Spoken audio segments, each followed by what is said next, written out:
Good morning to all. My topic is evolution of disinvestment policy. ആദ്യം എന്താണ് ഡിസിൻവെസ്റ്റ്മെൻറ്റ് meaning നോക്കാം. Meaning of disinvestment. Investment refers to conversion of money or cash into securities. At the same time, disinvestment involves the conversion of securities into money or cash. Investment കൊണ്ട് ഉദ്ദേശിക്കുന്നത് മണി അല്ലെങ്കിൽ ക്യാഷിൻ്റെ സെക്യൂരിറ്റീസോ ഡിബഞ്ചേഴ്സോ ബോണ്ടോ ആയിട്ട് convert ചെയ്യുന്നതിനെയാണ്. അതിൻ്റെ just ഓപ്പോസിറ്റാണ് disinvestment. Disinvestment involves the conversion of securities into money or cash. അതായത് സെക്യൂരിറ്റീസോ ഡിബഞ്ചേഴ്സോ ബോണ്ടോ ആകാം, അതിനെ തിരിച്ച് ക്യാഷായിട്ട് കൺവേർട്ട് ചെയ്യുന്നതിനെയാണ് ഡിസിൻവെസ്റ്റ്മെൻറ്റ് എന്ന് ഉദ്ദേശിക്കുന്നത്. A company or a government organisation will disinvest an asset either as a strategic move for the company or for raising resources to meet specific or general needs. ഒരു company അല്ലെങ്കിൽ government organisation അവരുടെ asset ഡിസിൻവെസ്റ്റ് ചെയ്യുന്നത് ഒന്നുകിൽ ഒരു strategic move, അതായത് ഒരു cunning ഡിസിൻവെസ്റ്റ്മെൻറ്റ് ആയിരിക്കാം, അല്ലാന്നുണ്ടെങ്കിൽ അവരുടെ സ്പെസിഫിക് അല്ലെങ്കിൽ ജനറൽ നീഡ്സ് മീറ്റ് ചെയ്യാനുള്ള റിസോഴ്സസ് റേസ് ചെയ്യാനായിരിക്കാം. അതായത് ഡിസിൻവെസ്റ്റ്മെൻറ്റ് ചെയ്ത് കിട്ടുമ്പോൾ അതിൽ നിന്ന് കിട്ടുന്ന റവന്യൂ പലതരത്തിലുള്ള നീഡ്സ് സാറ്റിസ്ഫൈ ചെയ്യാനായിട്ട് യൂട്ടിലൈസ് ചെയ്യാം. അടുത്തത് objectives of disinvestment. First one, to reduce financial burden on government. ഗവൺമെൻറ്റിൻ്റെ ഫിനാൻഷ്യൽ ബർഡൻ റെഡ്യൂസ് ചെയ്യുന്നു. അതായത് ഡിസിൻവെസ്റ്റ്മെൻറ്റിൽ നിന്ന് കിട്ടുന്ന റവന്യൂ അവരുടെ ഫിനാൻഷ്യൽ ബർഡൻ റെഡ്യൂസ് ചെയ്യാൻ സഹായിക്കുന്നു. Then to improve public finances, to find growth and to encourage wider share of ownership. Next, evolution of disinvestment policy. Period 1991-1992. The statement of industrial policy stated that a part of government holdings in the share capital of selected enterprises will be disinvested in order to improve the performance of public enterprises. Industrial policy 1991 industrial പോളിസിയിൽ പറഞ്ഞിട്ടുണ്ട്, a part of government holdings, government ഹോൾഡിങ്സിൻ്റെ ഒരു part selected എൻ്റർപ്രൈസുകൾക്ക് disinvest ചെയ്യാം.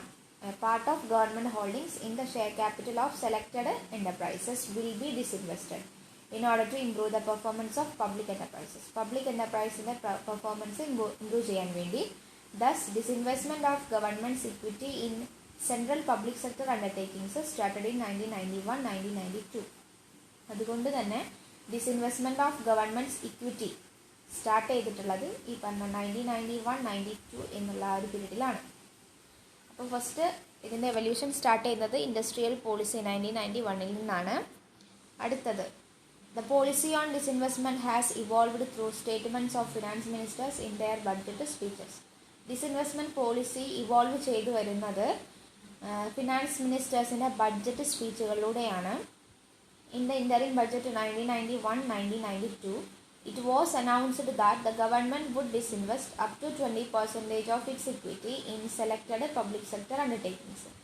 1991-92 interim ബഡ്ജറ്റിൽ ഗവൺമെൻറ്റിന് 20% of its equity disinvest ചെയ്യാമെന്ന് announce ചെയ്തിരുന്നു. അത് സെലക്റ്റഡ് പബ്ലിക് സെക്ടർ അണ്ടർടേക്കിങ്ങുകളിലാണ്. Interim budget 1991-92 it was announced that ഗവൺമെൻറ്റിന് 20% അവരുടെ ഇക്വിറ്റി ഡിസിൻവെസ്റ്റ് ചെയ്യാമെന്ന്. Next, period 1993-95. The Rangarajan committee recommended in 1993 that the percentage of equity to be disinvested should be generally under 49%. അതായത് 93 നമ്മൾ first നമ്മുടെ 91-92 20% ആയിരുന്നു ഗവൺമെൻറ്റിന് ഡിസിൻവെസ്റ്റ് ചെയ്യുന്ന റേറ്റ്.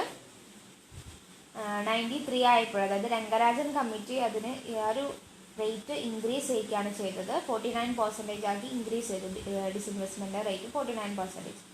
അത് വരുന്നത് പബ്ലിക് സെക്ടറിൻ്റെ കീഴിൽ റിസർവ് ചെയ്തിട്ടുള്ള ഇൻഡസ്ട്രീസ് ആണെന്നുണ്ടെങ്കിൽ അതിന് 49%, ഓൾ അതർ ഇൻഡസ്ട്രീസിന് 74% ആണ് ഡിസിൻവെസ്റ്റ്മെൻറ്റ് റേറ്റ് ആയിരുന്നത് ആ ഒരു പീരീഡിൽ. അടുത്തത് 96-97 പീരീഡിൽ. In the budget speech of 1996-1997 the proposal to establish a disinvestment commission was announced. അങ്ങനെ 96-97 ബഡ്ജറ്റ് സ്പീച്ചിൽ ഒരു ഡിസിൻവെസ്റ്റ്മെൻറ്റ് കമ്മീഷൻ സ്റ്റാർട്ട് ചെയ്യാനായിട്ടുള്ളൊരു പ്രപ്പോസൽ വെച്ചു. It was also stated that revenues generated from such disinvestment will be utilized for allocation to education and health sector and for creating a fund to strengthen central public sector undertakings.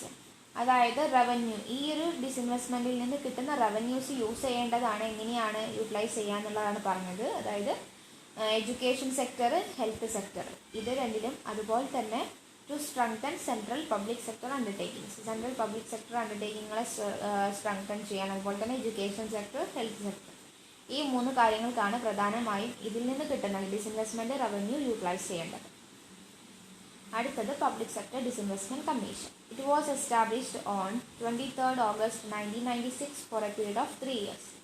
Public sector disinvestment commission establish ചെയ്തത് August 23rd 1996 and for a period of 3 years. 3 years എന്നുള്ള ടേമിനാണിത് establish ചെയ്തത്. It is an independent non statutory and advisory body. ഇതൊരു independent non statutory advisory ബോഡിയാണ്.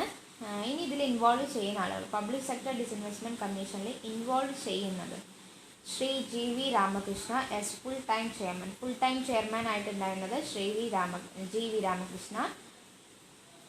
Then 4 other members, 4 other part time മെമ്പേഴ്സാണ്. പിന്നെ ഒരു full time member secretary ഉണ്ട്. അപ്പോൾ പബ്ലിക് സെക്ടർ ഡിസിൻവെസ്റ്റ്മെൻറ്റ് കമ്മീഷനിൽ ഇൻവോൾവ് ചെയ്യുന്നത് Shri GV Ramakrishna as A full time chairman, then 4 other part-time members, then a full-time member secretary also. അടുത്തത് period 1998-1999. In the budget speech of 1998-1999, it was announced that the government's shareholdings in central public sector undertakings would be brought down to 26%. 98-99 ആ ഒരു പീരീഡിൽ budget സ്പീച്ചിൽ പറഞ്ഞതാണ് government share holdings, central public sector അണ്ടർടേക്കിങ്ങുകളിലെ ഗവൺമെൻറ്റിൻ്റെ share holdings 26% ആയി brought down ചെയ്യണമെന്ന്. On 16th March 1999, the government classified the central public sector undertakings into strategic and non-strategic areas for the purpose of disinvestment. 1999 March 16 government central public sector അണ്ടർടേക്കിങ്ങുകളെ strategic CPSUs-നും non strategic CPSUs-നും classify ചെയ്തു for the purpose of disinvestment പർപ്പസിന് വേണ്ടി. It was decided to establish a new department for disinvestment to systemize the policy approach to disinvestment. അതായത് ഡിസിൻവെസ്റ്റ്മെൻറ്റിനൊന്ന് പോളിസീസിനൊന്ന് systemise ചെയ്യാൻ വേണ്ടി new department for disinvestment establish ചെയ്യാനായിട്ട് തീരുമാനിച്ചു. The department came into force on 10th December 1999 ഈ department നിലവിൽ വന്നത്. Next reconstituted public sector disinvestment commission. The Public Sector Disinvestment Commission was reconstituted on 24th July 2001 for a period of 2 years. Public Sector Disinvestment Commission reconstitute ചെയ്തതാണ് നമ്മുടെ reconstituted public sector disinvestment commission. ഇത് start ചെയ്തത് 24th July 2001 for a period of 2 years ആണ്. Chairman was doctor RH Patil. RH പാട്ടീലാണ് ഇതിൻ്റെ chairman. Part time member ആയിരുന്നു, part time chairman ആയിരുന്നു. It involves other 4 members. Part time അത് നേരത്തെ പോലെ തന്നെ പാർട്ട് ടൈം മെമ്പേഴ്സ് 4 പേര് വേറെ ഉണ്ടായിരുന്നു. A full time member secretary also. അതായത് പബ്ലിക് സെക്ടർ ഡിസിൻവെസ്റ്റ്മെൻറ്റിൻ്റെ പോലെ തന്നെ ചെയർമാൻ ഉണ്ട്, പിന്നെ 4 members, പിന്നെ ഒരു ഫുൾ ടൈം മെമ്പർ സെക്രട്ടറി. അടുത്തത് period from 2001 to 2004. This was the period when maximum number of disinvestments took place. അതായത് ഈ ഒരു 2001 തൊട്ട് 2004 വരെയുള്ള ആ ഒരു പീരീഡിലാണ് കൂടുതൽ നമ്പർ ഓഫ് ഡിസിൻവെസ്റ്റ്മെൻറ്റ് നടന്നിട്ടുള്ളത്. These took the shape of strategic sales. Strategic sales നടന്നിട്ടുള്ളത് ഈ ഒരു പീരീഡിലാണ്. Some of the companies which witness a strategic sale include. Strategic sale witness ചെയ്തിട്ടുള്ള കമ്പനീസാണ് പറയുന്നത്. Bharat Aluminium Company Limited, CMC Limited, Hindustan Zinc Limited, etcetera. Next period from 2004 to 2009, the period of public sector undertakings disinvestment remained a contentious issue through this period. അതായത് public sector അണ്ടർടേക്കിങ്ങിൻ്റെ ഡിസിൻവെസ്റ്റ്മെൻറ്റുമായി relate ചെയ്ത് ഒരുപാട് issues നടന്നു.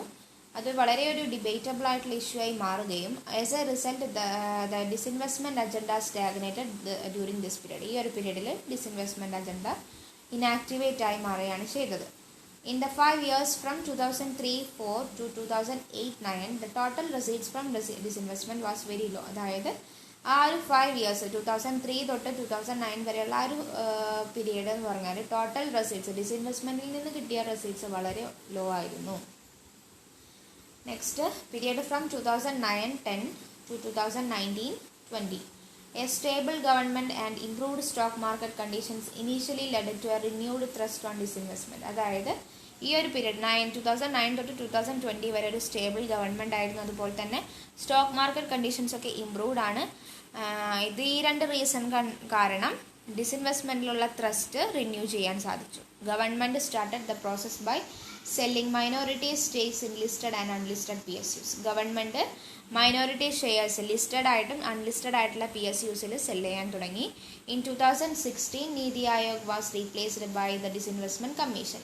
2016 നീതി ആയോഗ് ആണ് ഡിസിൻവെസ്റ്റ്മെൻറ്റ് കമ്മീഷനെ replace ചെയ്ത് വന്നത്. 2020-21 onwards, NDA government has made several PSU disinvestments to raise money. Example, Bharat Petroleum. അതായത് Bharat petroleum ഇപ്പോൾ നിലവിൽ അപ്രൂവ് ചെയ്തിട്ടുണ്ട്, അല്ലാണ്ട് പ്രൈവറ്റ് പാർട്ടീസിന്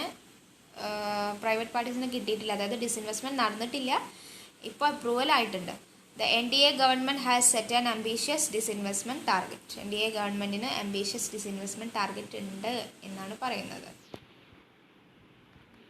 Thank you.